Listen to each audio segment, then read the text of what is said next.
جب اس کو دھکا دیا نا مسلمہ کو، جب یہ گرا تو اس وقت جس صحابی کا نام حضرت وحشی بن حرب ہے رضی اللہ عنہ، یہ فرماتے ہیں میں بھی اس لشکر میں بڑے شوق کے خواب پالتے ہوئے نہیں آتا.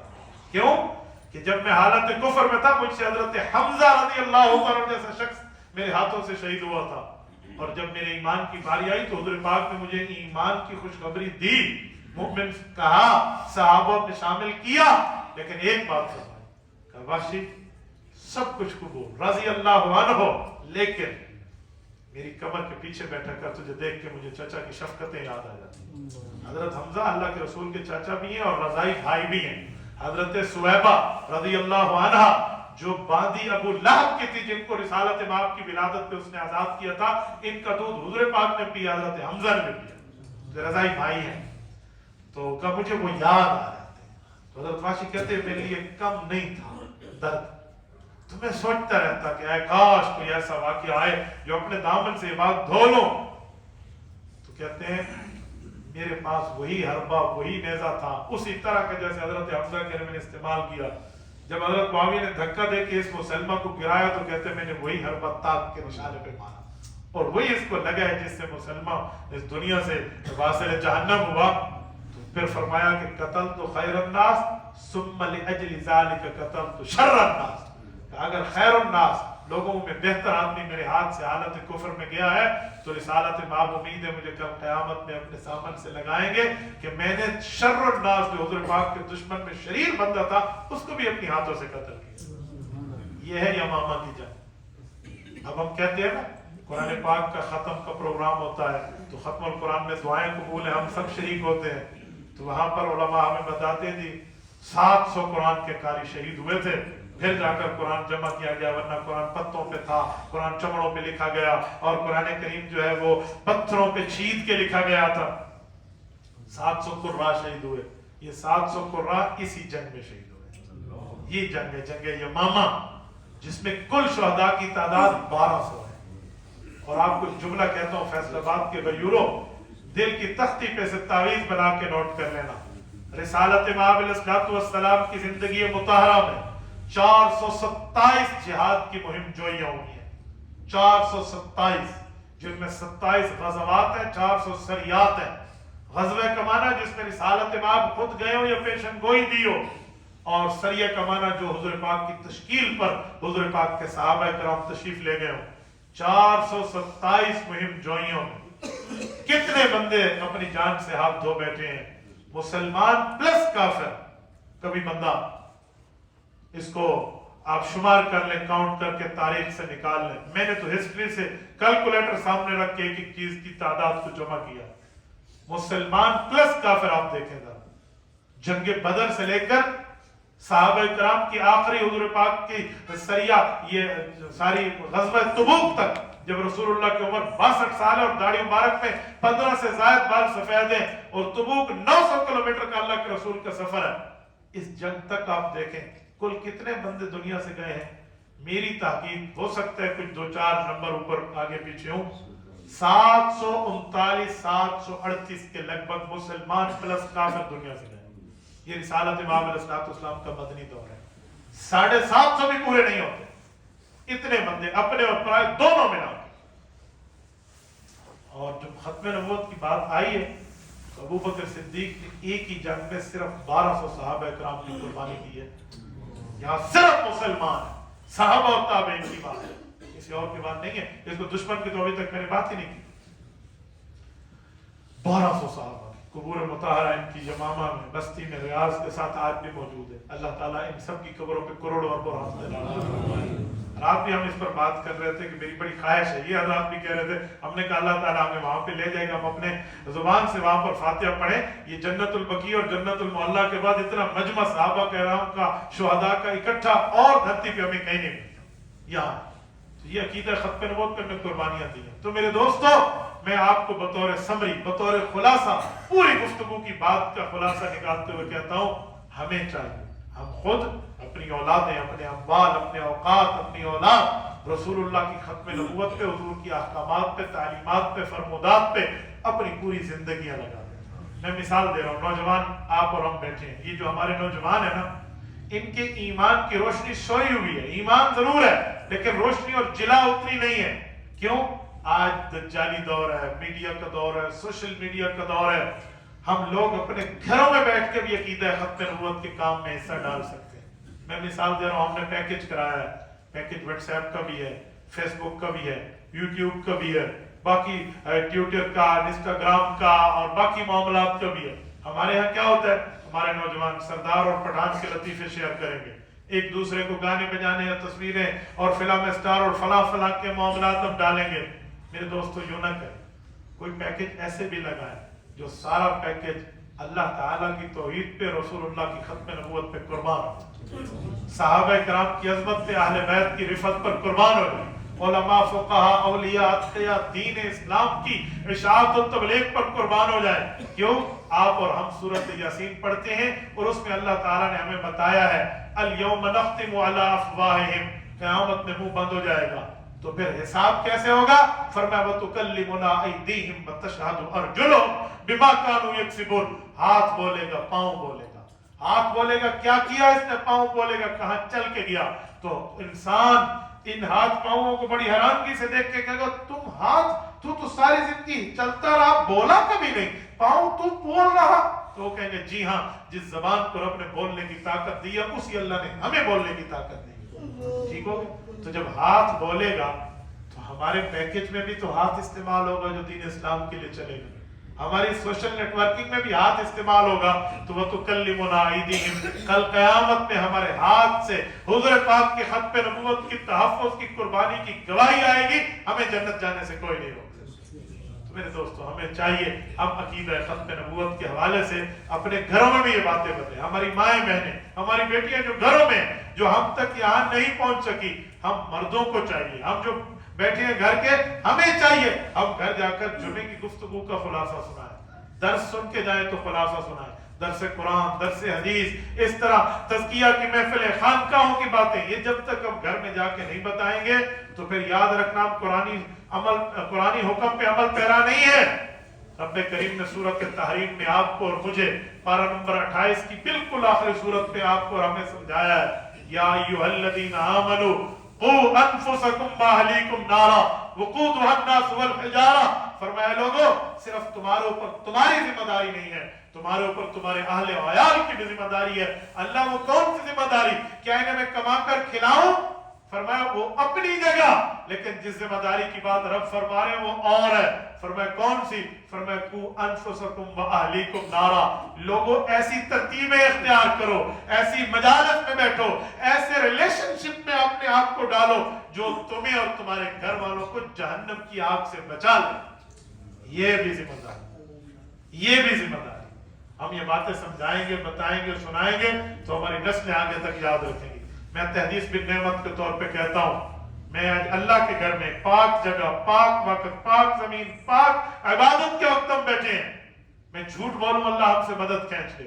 مجھے نہیں لگتا میں پاکستان سے باہر جہاں بھی گیا ہوں مجھے کوئی بندہ ملا اور ایسے نہ کہا ہو کہ حضرت ہم آپ کو سنتے ہیں دین کے بارے میں. ابھی بزرگ مجھے فرما رہے تھے ابھی یہاں داخل ہوتے ہوئے کہ میں نے آپ کی گفتگو سنی ہے.